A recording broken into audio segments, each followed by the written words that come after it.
It is the Welcome to Cooperville podcast. Welcome back. I know it's been a minute, but it seems like we have plenty to talk about, plenty to go over today, and we will. But first, we'll get on the happier side of things, and that's me saying thank you to the sponsors of the Welcome to Cooperville podcast, Midwest Meals, midwestmeals.com. There's so much going on. Perhaps having time to actually sit down and cook a decent, healthy meal is a little beyond your capabilities at this point.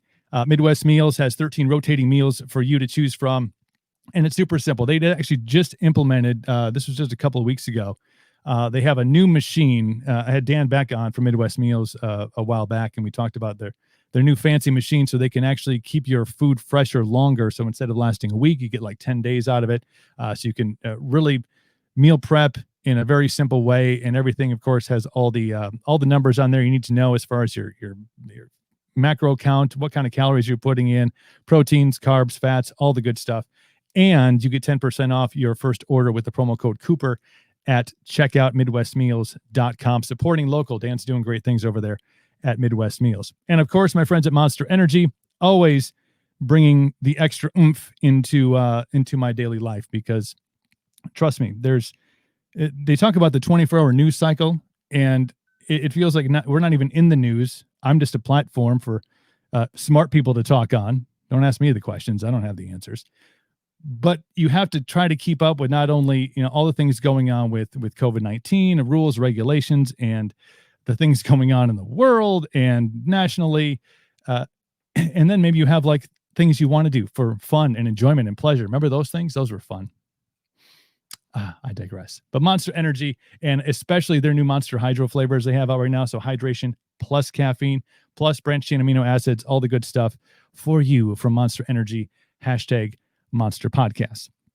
Without further ado, my friend Kyle Yudes and I, we go back several years before the craziness, before we were, feels like you wake up every day and there's a different set of rules and regulations. We go back to, I think not the last time I saw you, but one of my vivid memories of you and Angela was you were holding on to like the handle of a guitar at Rockfest. And I was like, dude, you're like, I think, was it Seether? Was it the Seether? Yeah. And I was trying to correlate that when we set this up, and I was like, here's Kyle walking through the front of the Rockfest VIP area with like a guitar handle, just like, hey, look what I got. And I'm like, what? Like, how does these things happen? Yeah.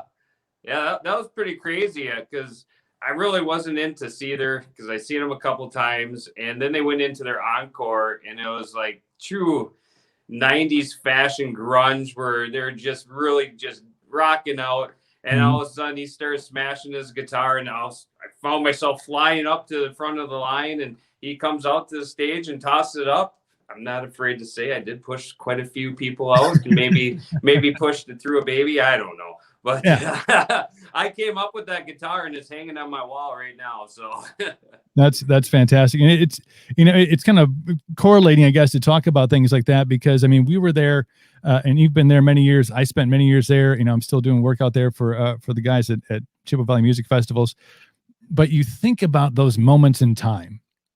You think about being in a crowd of 18 to 25,000 people, right?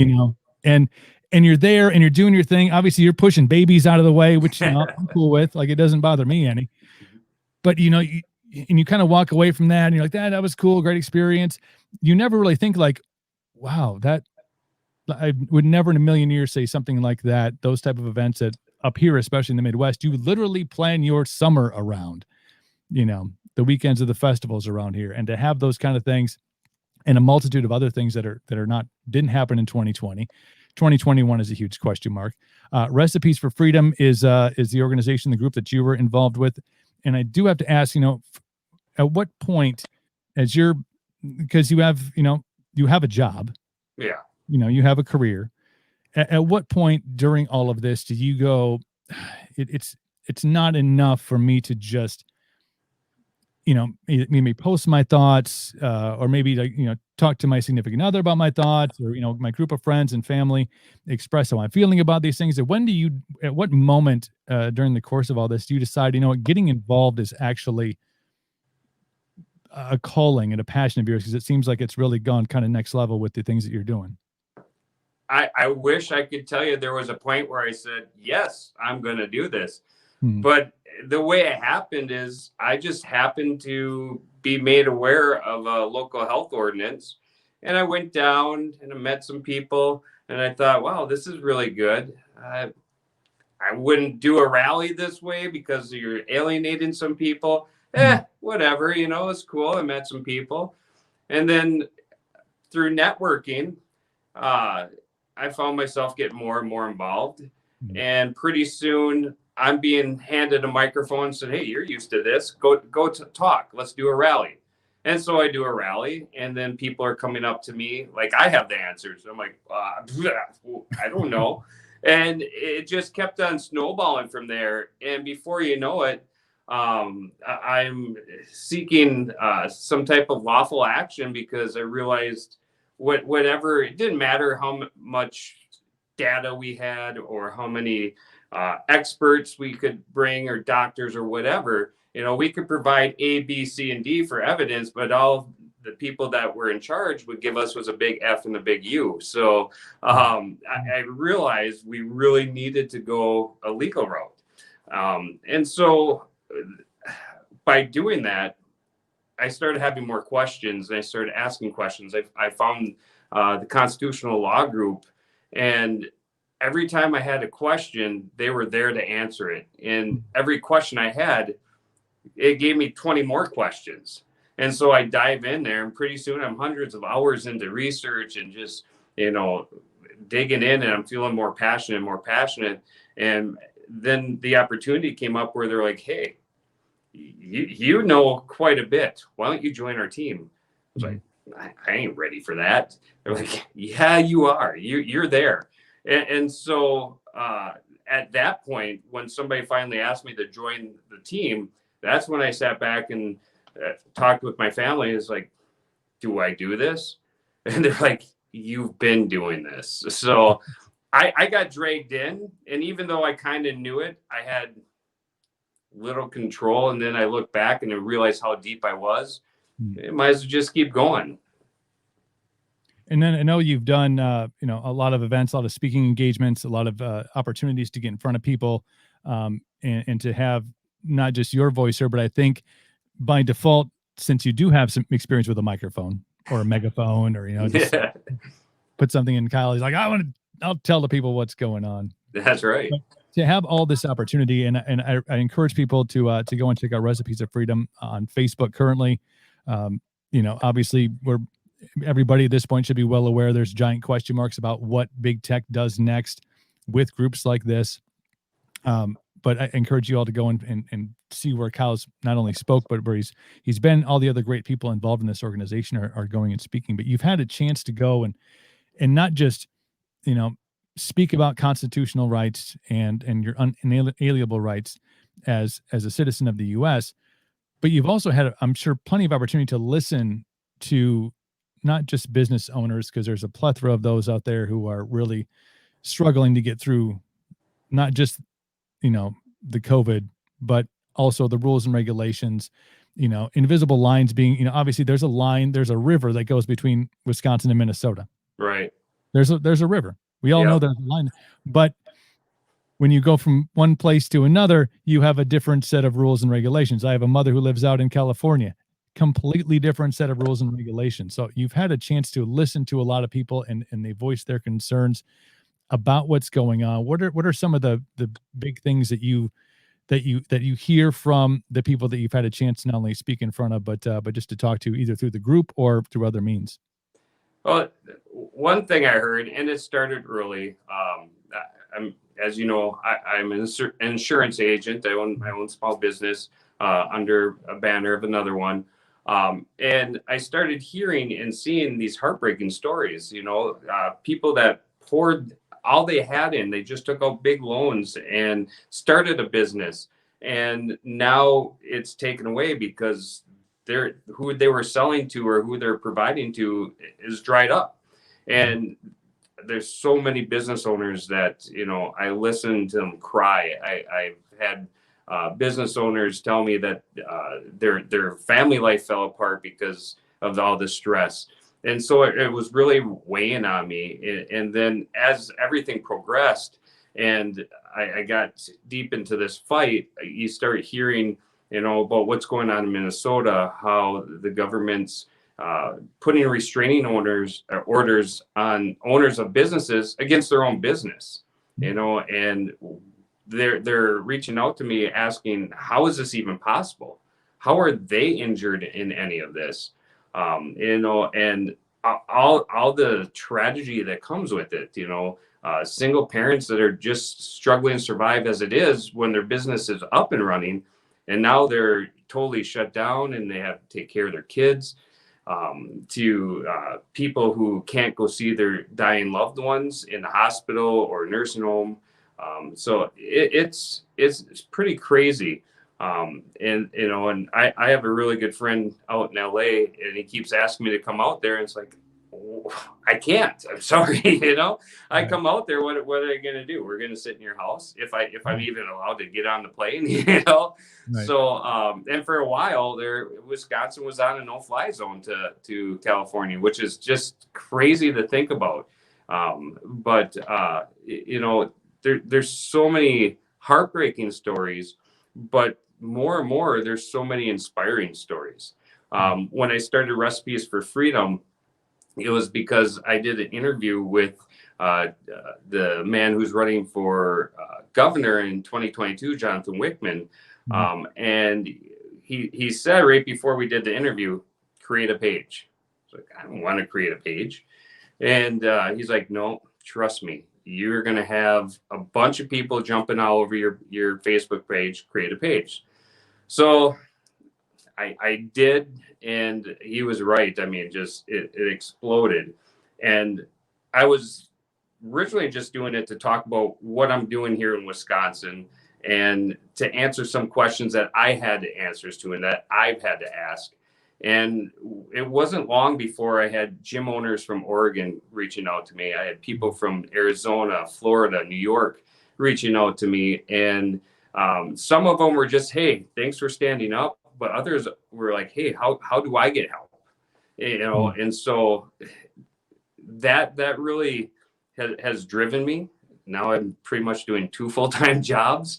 And, it's a lot, but it's worth it. And when you hear the stories of like Andrew that owns Brood in Lexington, Kentucky, standing up and saying, hey, if we've gone to a place where serving a cup of coffee and a sandwich gets me prison time, we are in trouble.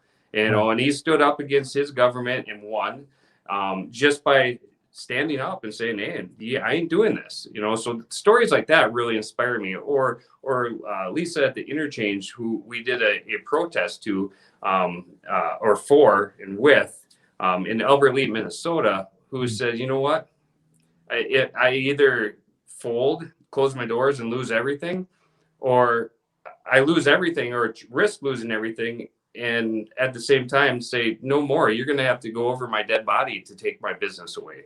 It's stories like that are inspiring, and it's what America's built on, that screw you, we're going to do this because it's right, because it's our freedoms. And every day I probably get kicked in the gut a couple times a day, but I get picked back up at least 3-4 times a day by inspiring stories or people reaching out saying, hey, let's fight. I started this group here in my county or my state, so it's really been a great experience so far. Looking at the group now with, excuse me, just under 5,000 members in Recipes for Freedom, which is impressive. But I think in following the page and following what you're doing and noticing a lot of those other groups that you're sharing their information on, and knowing that there's not, there's so much growth happening with this sect of society that's taking that stand, and not just taking it to be an asshole, right? But to really go in, and I think the great thing that you're doing is to really understand constitutional law, what it means. And I think that may be the most the greatest thing that you're doing, but also the most eye-opening thing, because I think the more that you learn and the more that you share and the more that others learn and the more that others share, you realize that we have no freaking idea what is in the Constitution. I mean, all this, and you hear people all the time talking about, well, it says this, and we're just like completely oblivious to what actually that entails. And I think when you have the guise of this pandemic that's going on right now, and what people are being force fed, whether it's through their news feed, whether it's through their local or national news channel, or word of mouth, or things that they hear, or they bits and pieces, or Fauci, or all this stuff just goes into a brain that is already overloaded with the stressors that you spoke about. Yeah. About being, not having a job, people that had to go through. I mean, I tried to go through the whole unemployment thing. It took 8 months, 8 months. And they had an expectation that people were going to survive that. And that wasn't even the worst of the cases that because I started talking to people about it. I'm like, this can't be okay that we're just like letting things slide. Like, we'll figure it out when we figure it out. No, now is good. But I think the fact that you're going out and you're talking about, okay, let's just lay out what the Constitution says your rights are as a citizen, as a business owner, and how I think blindly a lot of times, a lot of situations are occurring where people are being taken advantage of, put in jail for things that, if you look at the letter of the law, you have now the knowledge. And of course, I'm sure you're still gaining it as you kind of go through this process, but you're learning more every day about how, well, time out here, power grabbing governors of state XYZ, A through Z. Like, let's really take a look at what you're imposing on us and how you expect us in this domain that you've created to try to survive, try to eat, try to, make ends meet. I hope for a lot of people, and whether it's through this podcast and through the good work that you're doing, that people actually start to go, wait a minute, I would like to understand exactly what my rights are as a human. And you're doing a great job of getting that word out. Oh, I appreciate that. And a big part of this is I sat back and I watched the divide. You had the left, you had the right. And personally, I hate politics. I'm more of the get the hell off my grass party. I just want to sit back, have a good drink, smoke a cigar, listen to some great music, and not care about politics. Right. But it kept on, you can't avoid the facts that there's such a divide.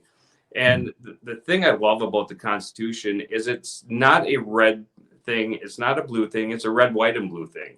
Mm-hmm. And it's for everybody. And the great thing about this is there are just as many Democrats that are ticked off and want to learn what their rights are as there are Republicans. And to be able to kind of bridge that divide a little bit through the Constitution, it really kind of makes me go a little bit harder than what I probably should be going. It drives me more, and that's great. But you're absolutely right. If we don't know our rights, we don't have rights, right. And that's just, I mean, I forgot my rights, and then digging in and going, holy cow, I didn't know we had this right. I didn't realize this really meant what it means. The nice thing about the Constitution is it was written for the common man. So anybody with a common understanding can understand the Constitution, and it means what it says. That's the greatest part. So some of the words you got to look up, like unalienable, which we should know that. It just means it cannot be taken away. So just that one word, which is in the preamble, we're endowed by certain rights by a creator, whoever that may be, that are unalienable rights. That means they can never be taken away. Yet look where we are today. Right. We're sitting here going, oh, we can't do that. Oh, we have to listen to this. Oh, and that's a bunch of crap. We don't have to do that. And there's so many Supreme Court rulings that back up our rights Hmm. with the Constitution, it just will make your head spin. And the most fundamentally sound Supreme Court ruling is from 1803. So that's over 200 years that it's never been defeated in court when used as an argument. And that's Marbury versus Madison. That says any law, statute, or rule that is repugnant to the Constitution is to be considered null and void. Basically, that means if it conflicts with your rights, toss it out the window because it's not a law. Right. And now you think about that. You think about all these statutes that we have, all these rules that kind of bog us down and control our behavior. If it goes against our rights, that's not a law. Right. And so think of how many people are wrongly in jail or fined or imprisoned, or how many lives that's ruined. So it's a real eye opener to see how over the years we've been so manipulated and twisted that, it doesn't matter what side of the political aisle you're on. When you learn that, you get ticked off, and pretty soon you start realizing that maybe that party that you're following isn't exactly about you, it's about them. And when people start having that aha moment, it's pretty cool, because I do my speeches and the crowd will just go silent, and you look around and their mouths are like at some of this stuff, because they're learning it, and they had civics or history for most part, and they just like, this was never taught to me. And all you have to do is buy a pocket Constitution for $1 or $1.50, and you're going to learn all this stuff, And again, if you don't know your rights, you really have no rights. So that's my new business idea. Is I'm just going to do dollar little rolled up Constitutions, and oh yeah, that'd be great business. Make some money on that at this point, because I think everybody's looking for something. But I do think, and you talk about the mandates and the things that are kind of popping up left and right, and like I'm going to say under the cover of night isn't the right phrase for that. Sure. But they are. I know there's something going on tomorrow. There's this banter about some like a mandatory vaccination or vaccinations, or actually having your place of business be able to tell you that if you don't get vaccinated, you can no longer work here. There's these like really freaking serious things that and maybe it's not just the COVID vaccine. Maybe it's the next one. Maybe it's we can do the mask thing, and now we can do mandatory vaccinations. And it feels like, and maybe it's just me, but it feels like these things happen and they're voted on, and like 12 people know about it. Right.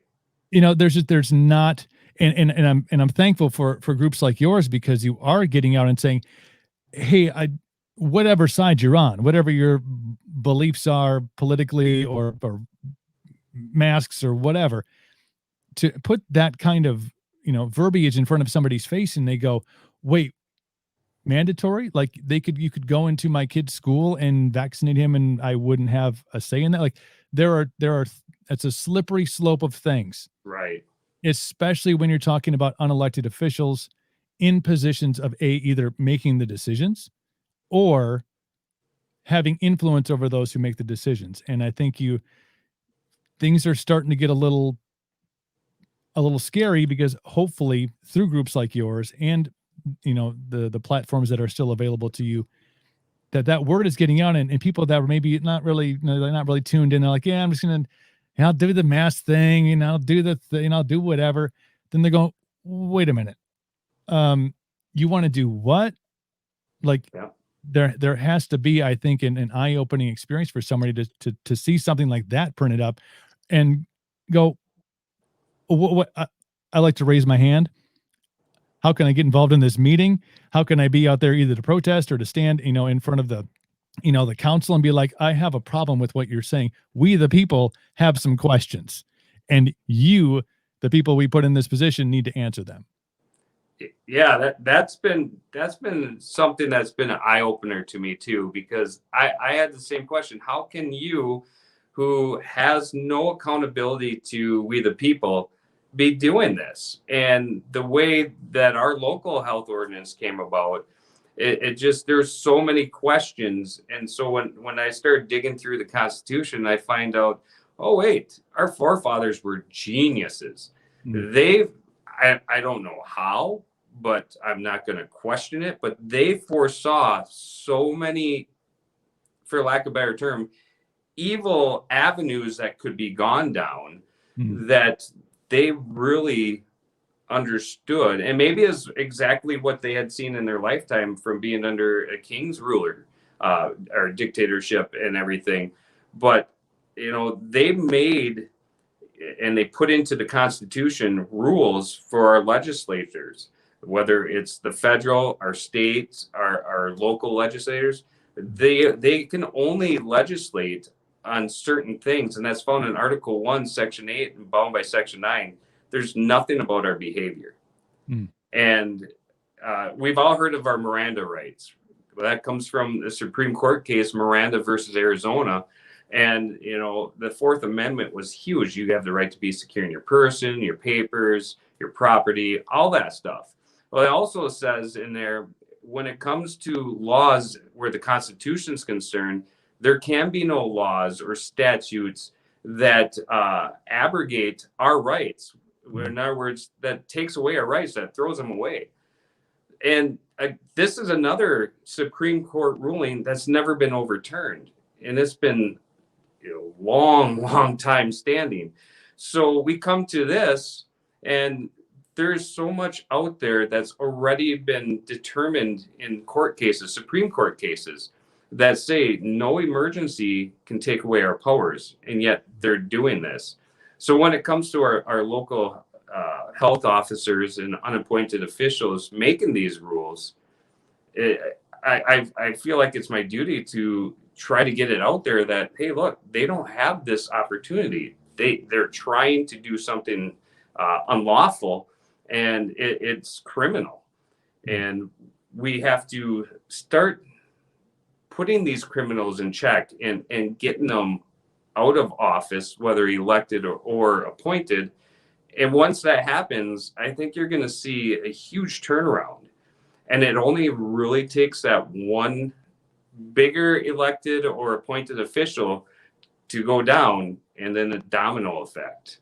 And that's really what I'm pushing. I'm at the state level. I've taken lawful action against the Mr. Evers, the Wisconsin governor, and at our local level, I've taken action against our local health director. But all these health orders were already ruled on back in May with our Supreme Court in Wisconsin, who struck down what they're trying to do at the local level now.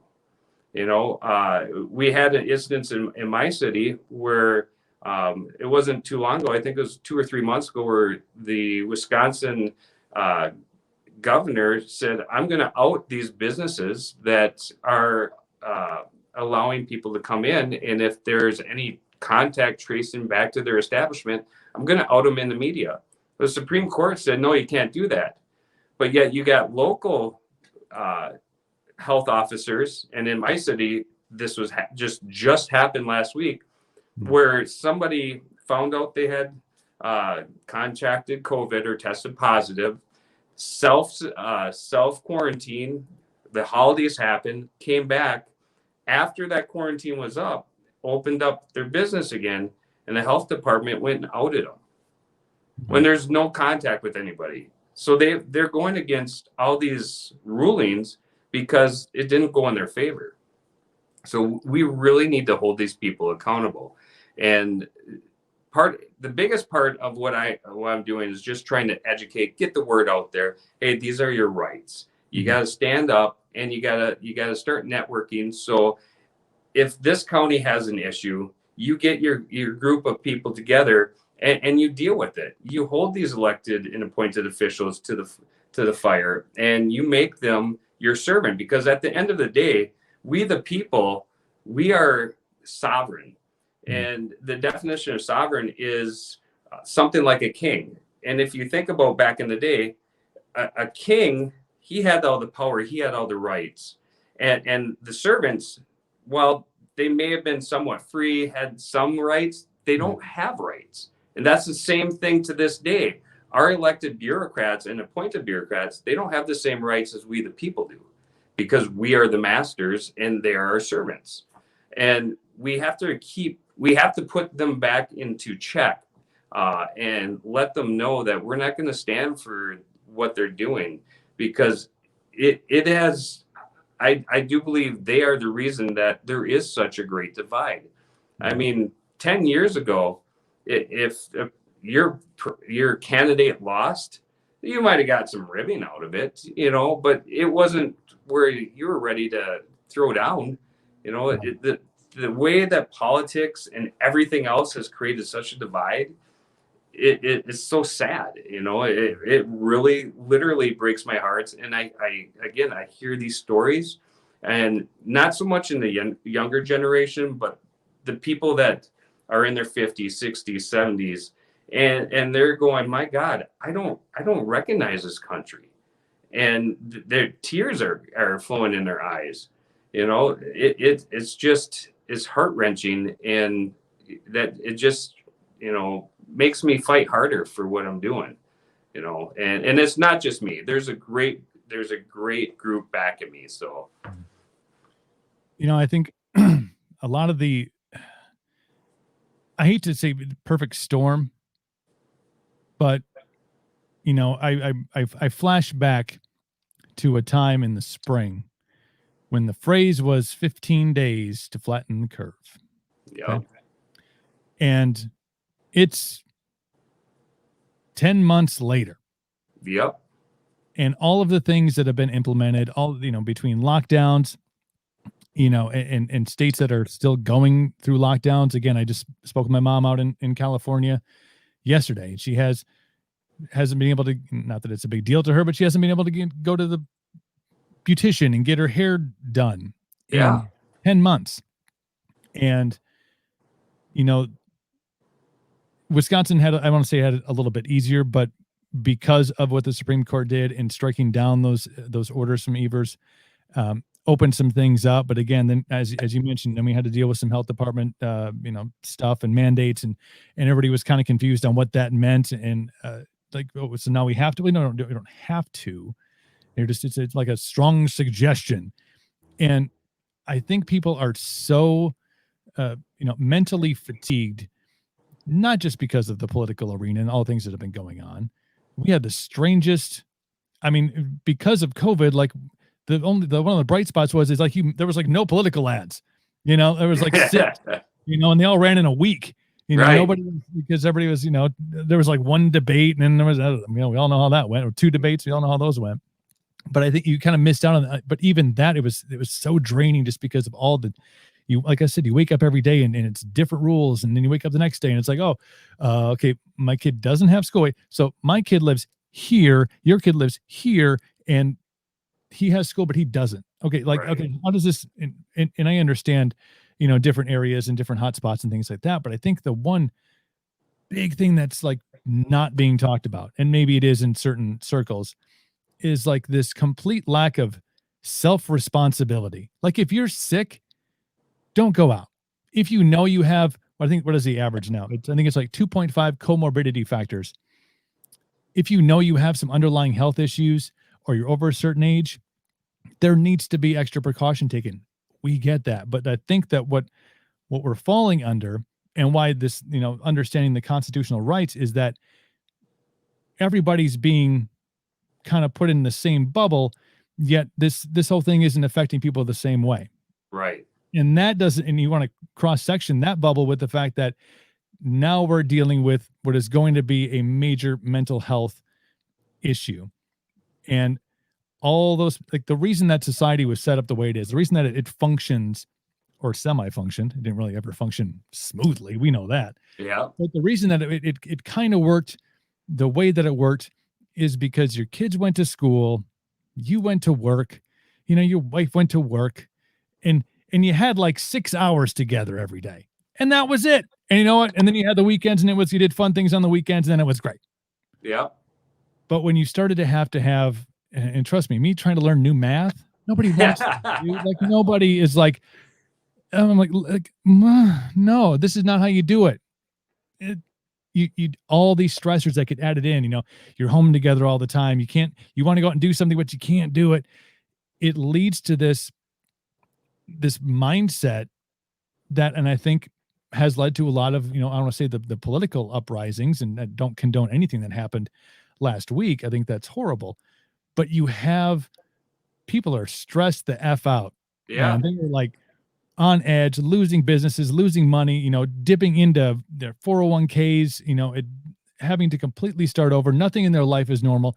And we're just supposed to be like, cool, 15 days to flatten the curve.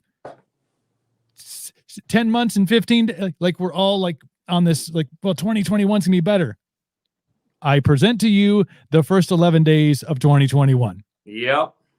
It's a slippery slope. And I think hopefully because of the actions of things that you're doing and the words that you're getting out with your group and having a real understanding that we always feel like those who have the microphone, not me, not you, those who have the big microphones, they get to take over your television 18 times a day and your news feed on Twitter, Instagram, Facebook 20 times a day. We kind of get this sense that, oh, well, obviously they're in charge for a reason. Right. But they're not. And I think it's great the fact that you're getting out on this platform with, again, almost 5,000 members of this group already, and hopefully more after this, that you're saying, what actually, they work for we the people. Right. And if we the people are smart enough to go, hey, wait a second, like, okay, we understand this. This makes no sense. You're ruining people's livelihood, their business, their mental stability, causing all these other issues that aren't really talked about a whole lot. Something has to be done. And I think as you've seen, and as you push forward and you see standing up for things like that, that's what creates that, like, okay, there needs to be some alterations. There needs to be some changes. Exactly. And the way we go about that is getting back to the Constitution. There's been so much hate and venom spewed at our law enforcement since this summer, and some was rightfully deserved. I'm not gonna deny that at all. But we have sheriffs in every county. So there's roughly 3,000 sheriffs in the U.S. And their job is to protect the Constitution. In each county, they're supposed to uphold it, protect it, and they're supposed to protect the courts. That's their main job. It's not to go out and do speed traps. It's not to go out and do all the peripheral stuff. Now, that is part of what it's morphed into, which is fine, whatever. But their main job is to support and uphold the Constitution. And they are our last line of defense. When we are at this point, when we're at, we're looking for constitutional sheriffs because we want to support them. We want to give them every single piece of anything they want and need if they're going to uphold and defend our rights. And one of the things, like you said, people are wrapped up in this bubble, and the tensions out there. I mean, when you go to a store and you see an 86-year-old lady swinging a purse ready to fight somebody because she's being told she can't go into the store, for whatever reason, that says something. And so part of what I'm doing is an outreach to sheriffs and law enforcement saying, hey, look, you took an oath to office. That oath is actually a contract, a verbal contract. And the Constitution doesn't give us our rights. Our unalienable rights come from our Creator, whoever that may be. And that Constitution is a contract between we the people and our government servants. And when you take a vow, and everybody takes a vow that's either elected or appointed officer in the government, you're saying that you're signing your name on the line, even though it's verbal, that you're going to uphold and defend the Constitution along with other things. But that's the two major things. What people don't realize who are in government is when they violate that oath, when they go against our rights, they self-enact the 14th Amendment, sections 3 and 4, which vacates their office. So they no longer have judicial immunity. They no longer are free from criminal charges or being sued professionally or personally. So that means if we so choose, we could sue them for their house, their bank accounts, their cars.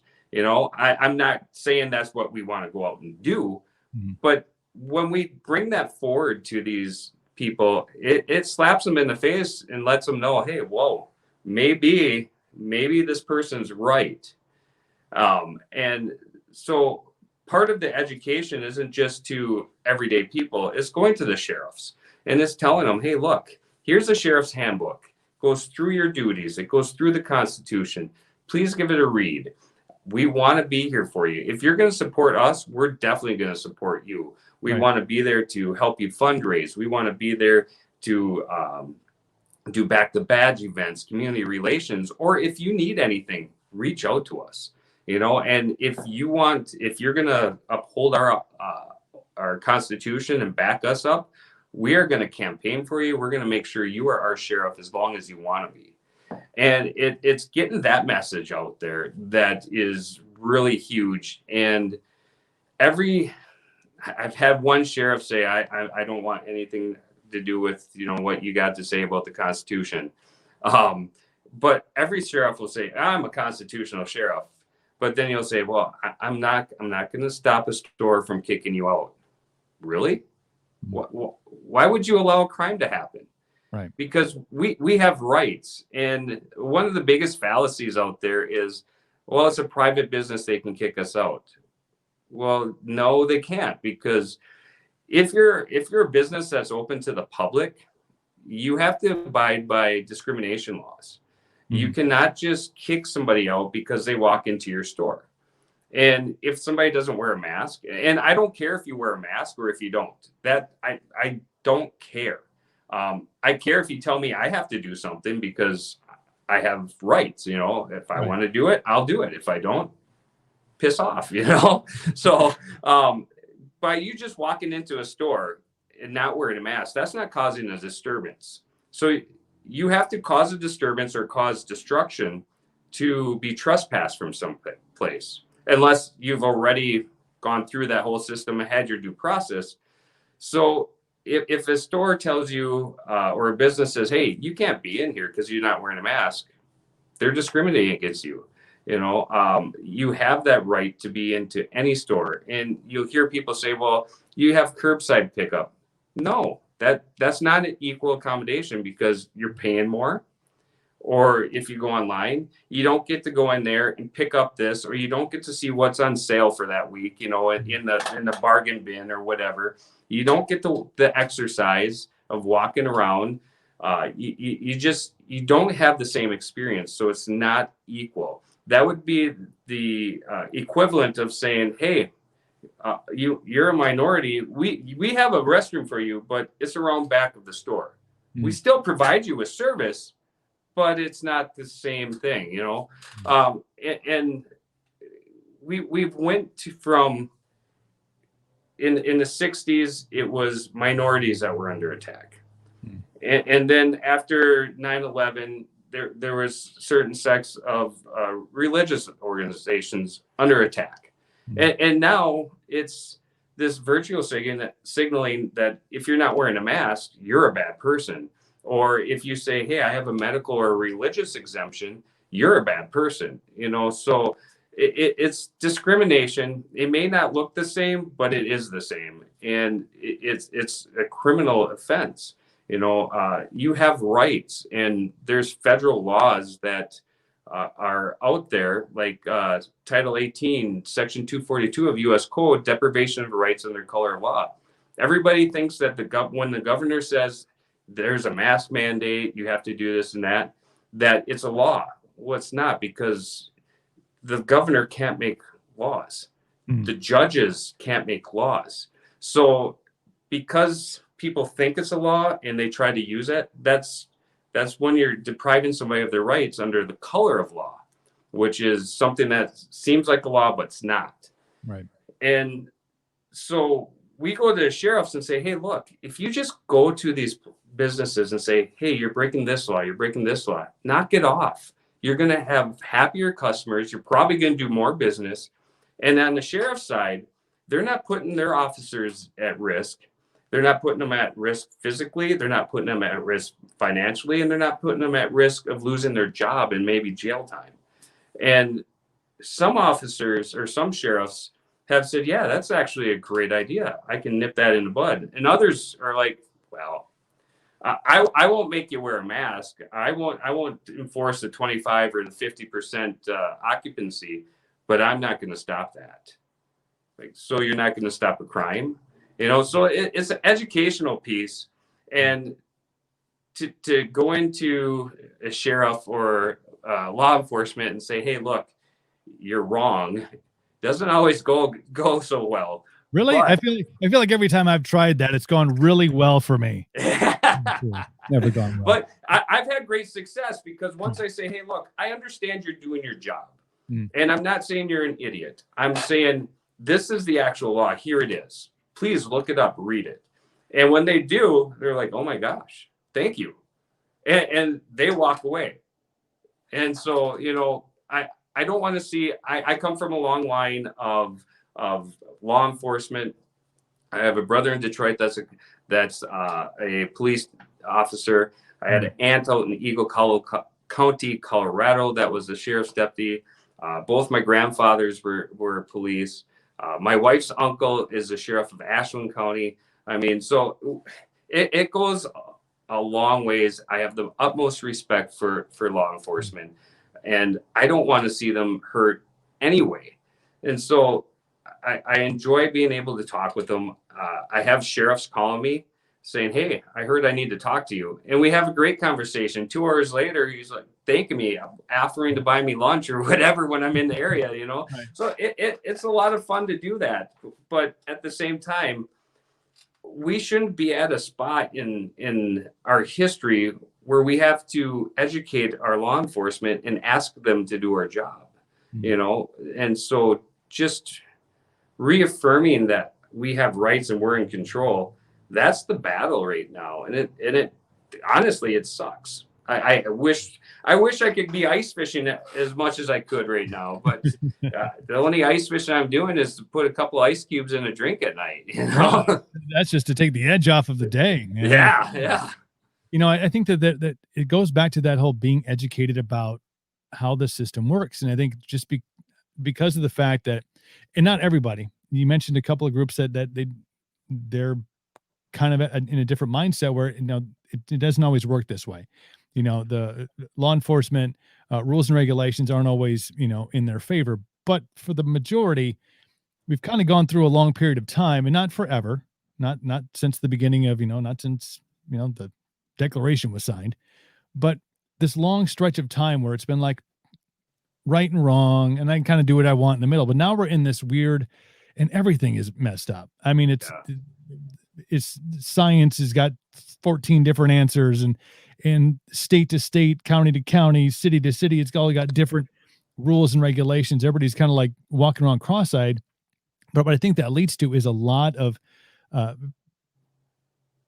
confusion about what's really going on. And sometimes that confusion can lead to angst and anger, and people will put their foot in the sand on things and not fully understand what they're drawing the line on. Right. Like, no, this, because I heard this, or because I know somebody who's got COVID, or because somebody went through this is just how it is. This is what makes it better. And they're infringing, whether on purpose or unpurposefully, on other people's rights that are given to us in the Constitution. And they're, again, it could be completely unknowingly doing it. Right. But I think it's also part of culture that we've kind of, because of social media, because, it maybe it just exposed us more for being a bunch of assholes. I don't know. Maybe. But I do think that because we've had this long run of being able to say whatever the hell we want to, whoever the hell we want, doesn't matter. We could sit behind the keyboard and do it.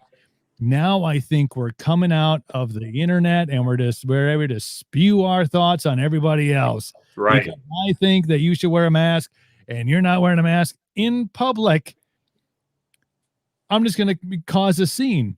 And right. like, but I think the more people get educated, even the sheriff's departments that you're talking to, they get like re-educated, because I'm sure Yeah. for a lot of them, it's been a minute. Yeah. It's been a minute since they went, oh yeah, that's right. Yep. And they, instead of being like, oh well, so and so told me that I need to enforce this, and this is just going to be the way it is now. They go, oh wait, that's not really my position. Is not to be, the law arm of, the CDC or health departments or whatever. It is for we the people. And I think there has been some things and videos that get posted, and when you really start to see, there was one, and I know it was out in LA, so and people can call that irrelevant, but I think it is a good indication that there's some issues. And it was a restaurant owner in Los Angeles, or just outside of LA. And at one point, before they changed their mind again, the governor said outdoor dining is okay. So said restaurant owner, who's already losing her ass because she had to be at a 25% cap or whatever, already losing her money, already losing, probably half of her business, says, okay, I will invest to create this outdoor space. And it's ventilated, and it's LA. It rains like once. Right. So it's beautiful outdoor space. I don't know, 20 grand maybe to put that together. It's LA, so probably more. And had to obviously take space out of her property that was probably utilized for parking or something, which again, LA, tough to come by. And so she's walking around the outside of her building and showing her now closed, because they can't have outdoor dining in California, her beautiful newly built outdoor dining facility, and then pans over to where they're shooting a movie, because Hollywood is considered an essential business, and they have their outdoor tent set up and their picnic tables, and they have their staff and their crew, everybody out there eating. She can be open as a business owner, but because we all need to see the new, John Wick 4, which if they're filming John Wick 4, sorry. But they're filming, whatever, The Matrix 4. Oh, Keanu Reeves apparently getting a lot of love on the show. Join me next. But you have this blatant similarity. Here's my outdoor dining. Here's their outdoor dining. It's the same thing, yet I can't do it, but they can. Right. So I think when you start to see those things, you really start to understand that we're in a weird place of people are making decisions that really have no idea what they're doing. Yeah, it's bizarre world. And that's I think that's scary for a lot of people, because they're like, I don't know what to do, so I guess I'll just follow what I'm told to do and put my mask on and stay home and under a blanket and only eat, chickpeas, and like, I don't know. It's just a weird spot. But I think, and I'm going to throw Heather's comment up on here. Heather Muller has a great post there, watching on Facebook, educate yourself. And I think that's it.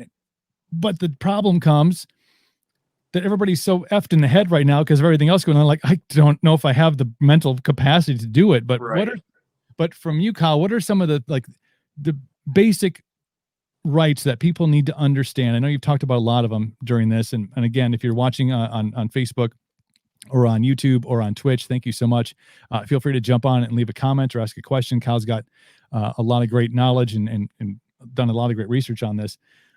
But like some things that just regular Joe Schmo, those that are watching and going, I don't know. I don't know what do people need to know as like their rights?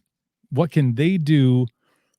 And if they want to get involved, what are some good ways to do it? What helps move the meter on these kind of things?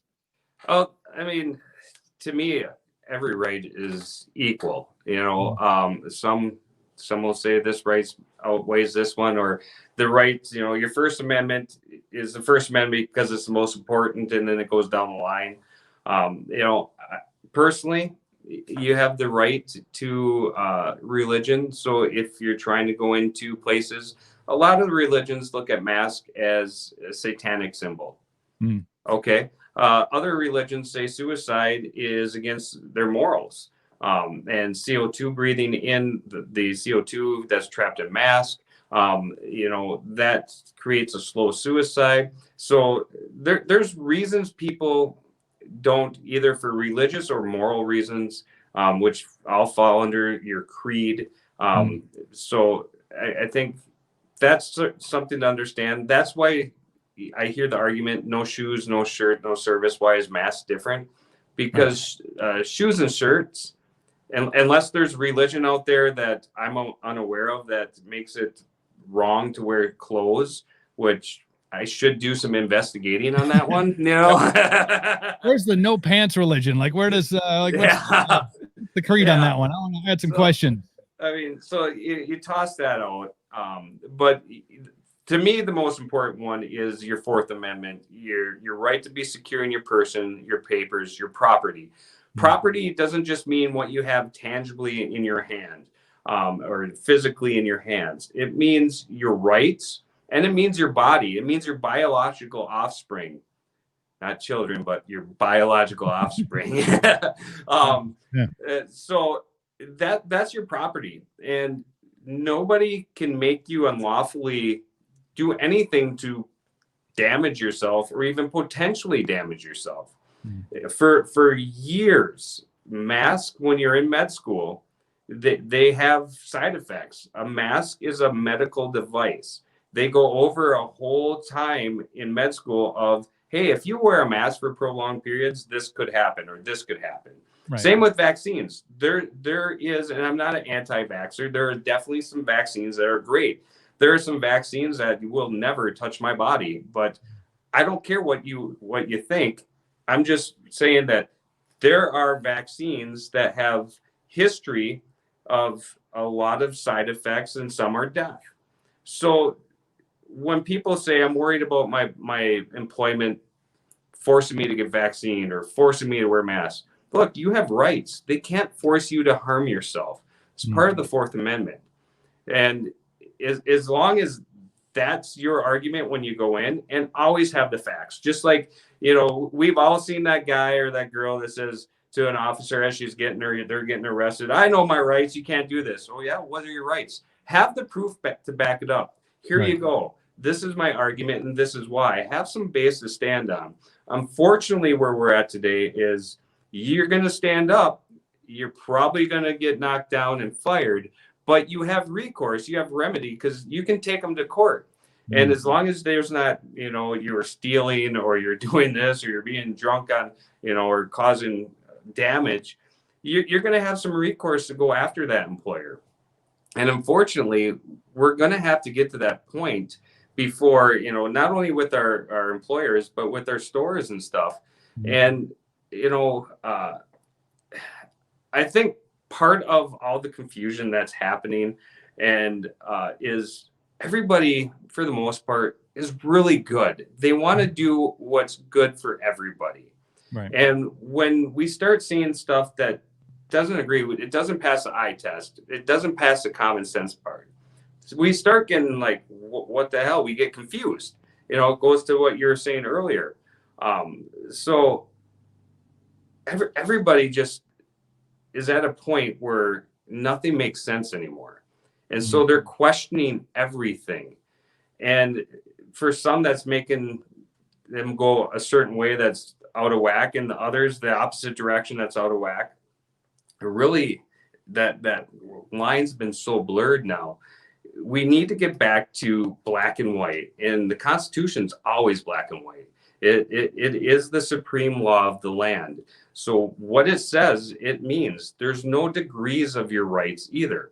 There is no law. The general rule, you want to know what your rights are? The general rule is if it violates one of your rights, it's an unlawful law. And if it's unlawful law, it's not a law. Right. So the best thing to do is educate yourself. Just like Heather said, educate yourself. It's not hard. It's not expensive. You can go to Hillsdale College. They give free constitutions out. And not that was a plug, but for the Constitutional Law Group, one of our advisors is the president of Hillsdale College. So the Constitutional Law Group's been around for 30 plus years. We're not a fly-by-night organization. We have constitutional attorneys. We have the president of Hillsdale College. We have forensics experts, CPAs. We have Dr. David Martin, who created the CNBC IQ 100. I mean, we have legit brains. And Mark Emery too, who's a constitutional lawyer.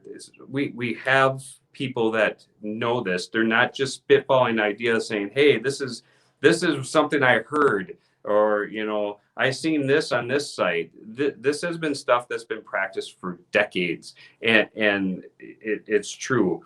If you want to get in a fight, you know, you can always follow at Recipes for Freedom on Facebook, MeWe, hopefully again on Parler, Rumble, all under Recipes for Freedom. I always send everybody, because 99% of your questions will be answered if you go to constitutionallawgroup.us. There's a plethora of resources. There's videos. There's Hillsdale College online videos there. And it's just amazing. We have a great network of patriots all over the U.S. Sidney Powell is one of our contributors, and that name needs not to be, you know, that's pretty heavy when you have her linking up and helping. We're both helping each other. We have Peggy Hall from out in California, which everybody's heard of, the healthyamerican.org. There's a video, I think April or May, with Tammy Clark, the OSHA consultant that called BS on everything and said, "Hey, why is OSHA not you know, standing up for the standards they've had for decades?" Right. She's part of our network. So we're not just a group of lunatics telling you, "Hey, this is going to work. Just trust me," you know.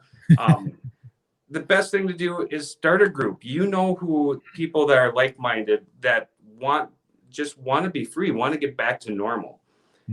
Start a group and expand your network.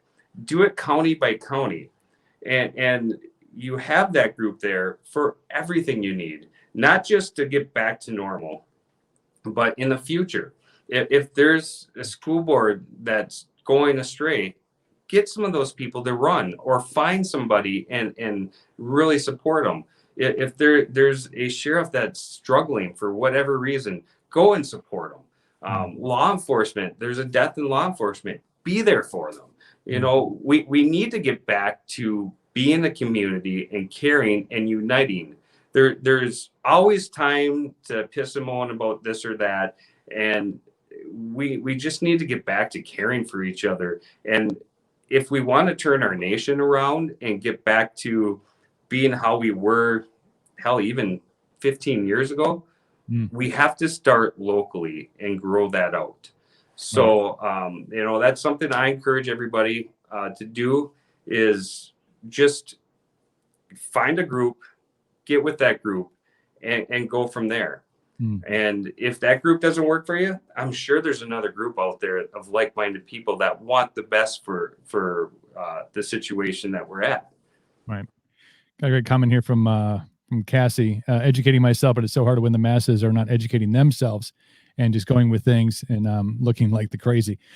I think a lot of people, but that's the nice thing is, Cassie and others, a lot of people feel that way. So you're not just crazy by yourself. You're just crazy with a bunch of other crazy people. But that's the toughest part, because I think we touched on this a couple of times, is that you have people that are they got it figured out. You know, they heard what the TV man said, and they got it all figured out. But and this goes back to, and I want to touch a little bit on the Parler thing, just because I want to get your 2 cents on it, is that you really do have to, and it's tough. It's tough to tell somebody else to, hey, take a look at this, or, here, it's tough to even express your own thoughts. Right. Especially in an open platform like a Facebook or a Twitter, because you do have keyboard warriors who will come out and they will, verbally attack people and say outlandish things because they are so set in the way that they think. And whether or not it's, constitutionally correct, or it's just, again, the man on TV told me, so therefore I shall follow thy rules. It is a very, especially now, because you have a lot of tension. There's so much tension right now, and everything seems to be like it's connected to one another. Like this because I think this way about COVID or masks must mean that I also feel this way politically and or which is majority of the time furthest thing from the truth. Mm-hmm. You can go, this is bullshit. This I get, but maybe we shouldn't have it so broad, so expansive. So like, okay, let's look at the numbers here and figure out who needs to really be taken care of and who is probably okay to go out and do as they please. But that's the scary part for a lot of people, is that you do start to, I think, when you start to educate yourself and you start to understand, you start to look at multiple sources of information and not just what is being fed in the narrative. Some people who will toe the line all the way down till the cliff ends will call you crazy or say that, well, that's just wrong because it's not what, again, the man on TV told me or the person on Facebook or the pages I follow. So it's a very, just social economically, it's a very tough situation. And I think, what you're doing with, getting the word out there about the constitutional rights and talking to the sheriff's departments and understanding, their laws and what they're in that place for. But I think the world of the interwebs, which again, we talked about leaking out into how people act towards each other in public, which is scary. Right. It's a weird, tangled world. And I think even, you talked a little bit about Parler. And for those of you who don't know, Parler was basically, and not to get off on this tangent, but I'm going to shortly, or just for a little bit. So everybody on Twitter says, if you have an opinion that leans this way, and let's be honest, it was if you lean conservative or if you lean right, go find your own place because we don't want you here on Twitter. Again, right. Twitter is its own business. Mm-hmm. But, and this was the whole thing that was going in front of Congress, is the fact that you are now basically like the electric company. Right, you are basically an essential provider of mass communication. I mean, not just Trump on Twitter, but Obama was on Twitter.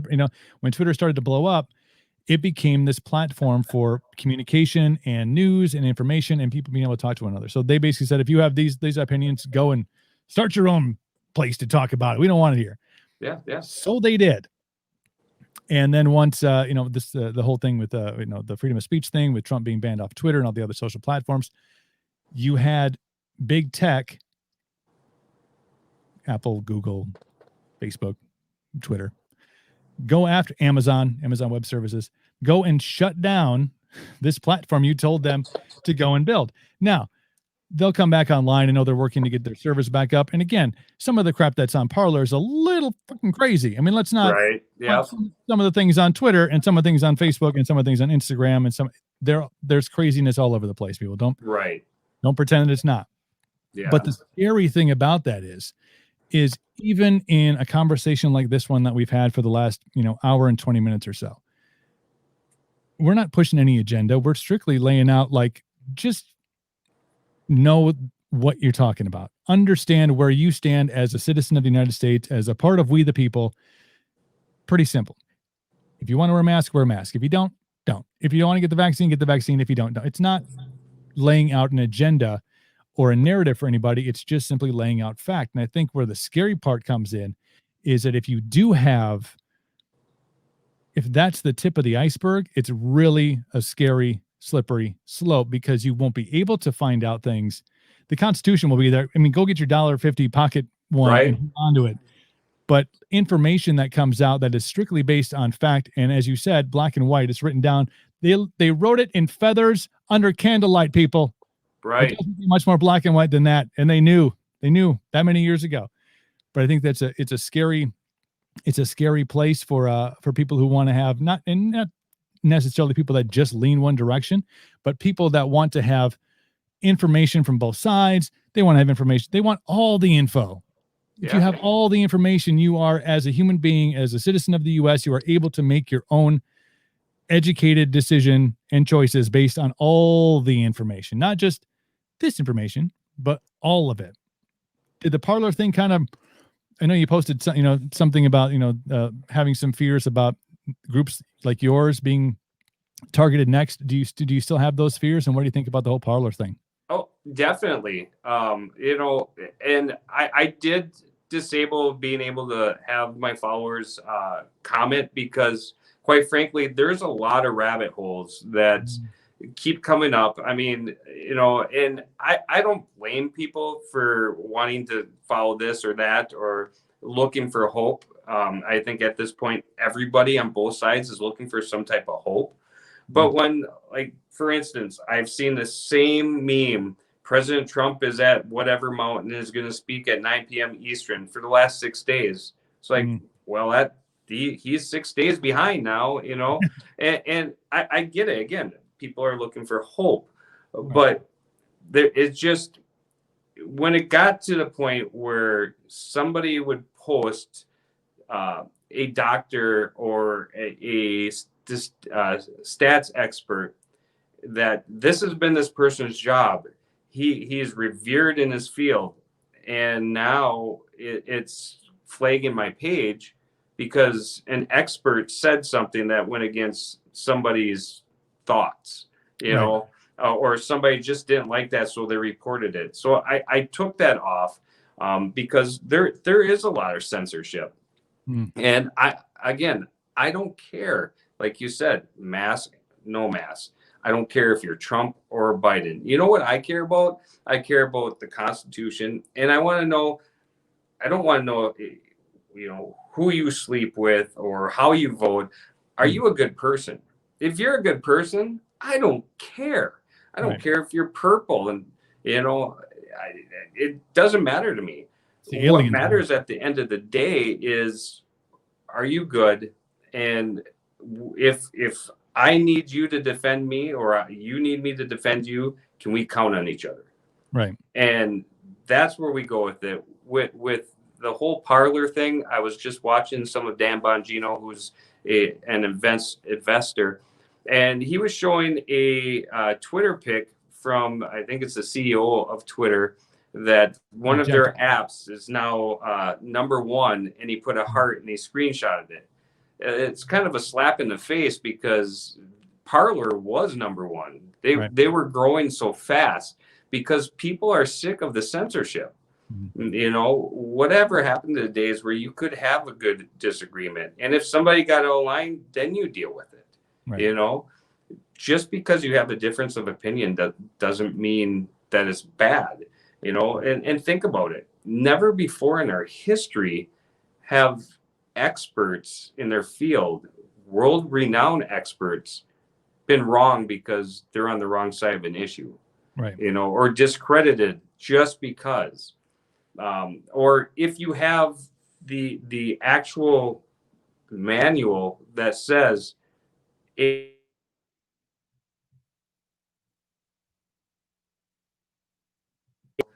they tell you, nope, that's not true. So it's just a weird time that we're living in. And because I'm trying to put out a message that doesn't care what side you're on or what you like or don't like. It's just one straight thing. I find it's hard to balance sometimes. I put stuff out there that I know is going to throw a flag, and I just cringe going, okay, it's the truth, but I'm putting it out there. Is this going to get my page shut down today? So we're working on different avenues in case that happens. And quite frankly, I expect it to happen. I'm on the watch list because 5 years ago, I posted something that they didn't like all of a sudden a couple months ago. So, I mean, and what it was a picture of how many congressmen, both Republican and Democrat, were sitting down during the national anthem in Congress. Right. That's what I got flagged for. So, I mean, you got proof right there. You can see people with their hand on their heart looking at the flag, and you see all these people sitting. But that's going to throw a flag now. So it is what it is. We try to navigate. We try to adjust. I catch flack for it. I'm called a Trump supporter, even though I'm not, just because I stand up for the Constitution. People make up their minds, and they're so afraid to step back from the emotion to look and say, hey, look at this guy. I'm guilty of it too. for the longest time, I thought Rage Against the Machine was just a bunch of anarchists that all they wanted was destruction. Right. But as all this COVID stuff starts, and I listen to them again, I'm like, holy cow, these guys were sounding an alarm years ago. Right. Because a lot of what's in their songs is happening today. And I go back and, you know, I love all kinds of music, but I'm listening to bands like Disturbed and Slipknot and Fever 333 and Rage Against the Machine. And I'm listening to their words going, wow, they were talking about this years ago, you know, and they were trying to sound an alarm without being too political, you know, but at the same time, and maybe it's just because it's a situation where you can relate to that too. But with Rage, because I felt one way, I was like, oh, they're horrible. I'll never listen to them. Right. You know, but if you can step back from the emotion and listen to a person or listen to an argument, you might actually learn something, and you might realize, holy cow, I was on the wrong side of this, you know? I'm not saying it's purely coincidental, but Rage Against the Machine announces their reunion in early 2020, and the fucking lid blew off the whole thing. Yeah. That's not it. Everybody's like, yeah, Rage is getting back together. You know, perfect time for it, obviously, because you're going into an election year that everybody knew was going to be a shit show anyway. Right. And then like Rage is getting back together, and I'm like, okay, well, not going to do no concerts, no shows for you. Right. Yeah. No, I think it's Kyle. I want to first off say thank you for not only what you're doing, but for taking the time to do the educational part of it. I think that's a lot of people can get on social media, especially, and wave a flag for something and have no, you know, backing or understanding of what it is they're saying. I think we see a lot of that. People just either going with a narrative or going completely against it, or following a group, but don't actually have, you know, or don't take the time to go and actually do the research and understand it, educate, and then be completely transparent about it. Say, no, I'm just telling you the letter of the law, you know, the letter of the laws of the land here.